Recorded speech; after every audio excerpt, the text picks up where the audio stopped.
Hello and welcome. I hope all of you are doing very well. And if you haven't already, go ahead and subscribe to World Affairs and Context on Substack, on Patreon for extra content, and join our community. The United States-China competition is clearly intensifying. China has held one of the most powerful, yet very much misunderstood winning cards in global trade.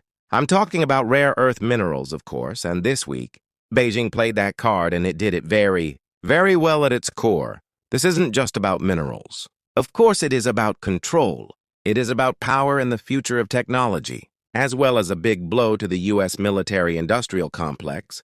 Ahead of the Xi Jinping-Trump summit in South Korea, China announced sweeping new export curbs on rare earth, on lithium-ion batteries, graphite, and even on synthetic diamonds, which is a move that could reshape global supply chains and, intensify tensions with Washington.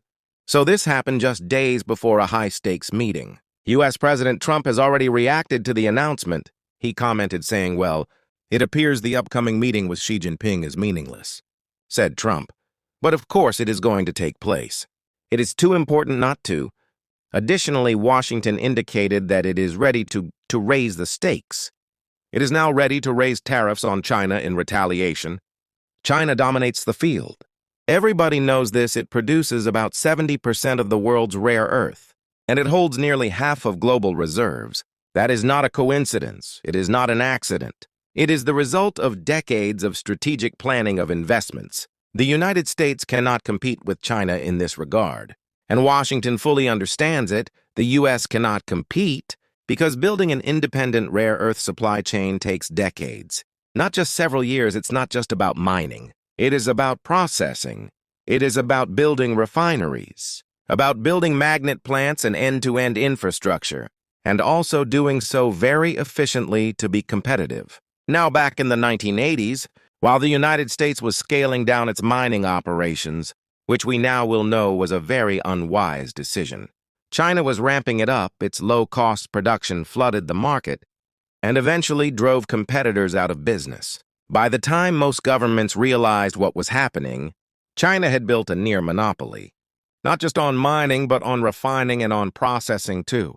A country can mine rare earth all at once, but it is the processing part that plays the integral role. And China is the leader in that realm. Even if country, like the United States or Australia digs up rare earth, they are often sending them to China for processing. That's how important processing is. China's Ministry of Commerce has declared that any overseas exporter using even traces of Chinese source rare earth will need an export license. This hurts the United States because its military-industrial complex depends on these rare earth minerals exported from China into the United States, so this has a significant impact and it clearly shows who has the upper hand in trade talks.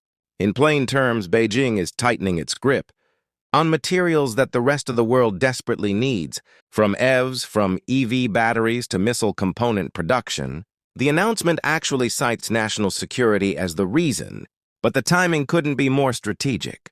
It lands right before Xi-Trump meeting, as I mentioned, and it is clear that Beijing will walk into the room with leverage.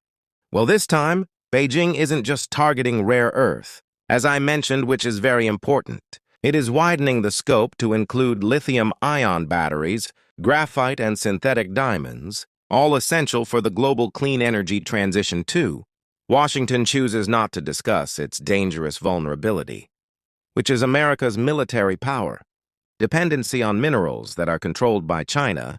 A new report from Gavini, a U.S. defense analytics firm titled From Rock to Rocket, Critical Minerals in the Trade War for National Security, revealed just how deep that dependency runs.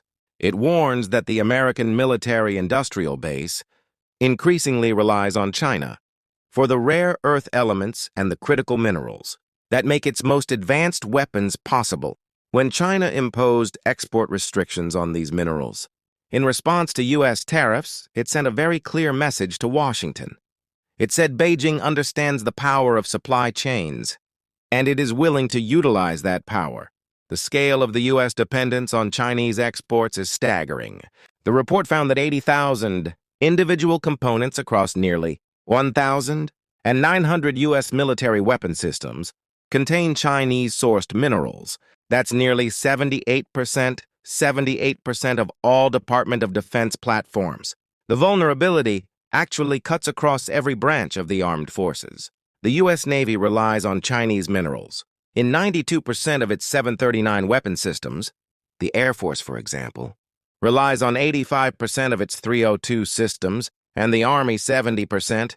Even the Marine Corps has an over 60% reliance on Chinese imports. Think about what that means in practice.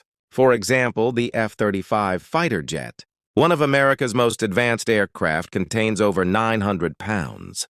900 pounds of rare earth elements. If China decides to restrict exports further, the production of these high-end systems could slow, stall, or even stop entirely. That is not speculation anymore.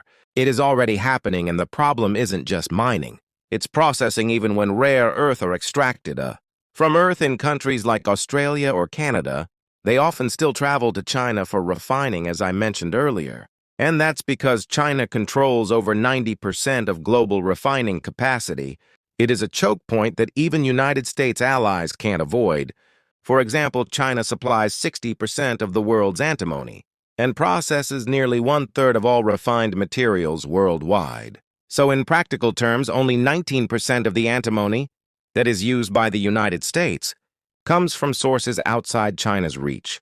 America's most advanced weapons are built with materials that run through China, the country that the United States declared as its main adversary. Fighter jets, missiles, radar systems, and submarines all dependent on rare earth, on magnets, and on critical minerals that China can control or cut off. So the challenge for the United States is not just to secure raw materials, but to rebuild the entire industrial ecosystem that turns those materials into military power. Now, otherwise, if it doesn't happen, it is fair to say that China has already won. The race for mineral independence is no longer about economics. It is about survival in the next era of great power competition. And if Washington can't win it, perhaps it doesn't need to start a fight with China. With this week's announcement of China restricting exports of rare earth, Beijing just sent a very clear message. Will Washington understand it? That is the important question. Thanks so much for watching. I hope that you consider supporting my work. Become a subscriber here on YouTube, on Substack, on Patreon. I would love to see you on my alternative social media platforms. You will find them linked below. Have a wonderful rest of your day, and I will see you back here tomorrow. Take care.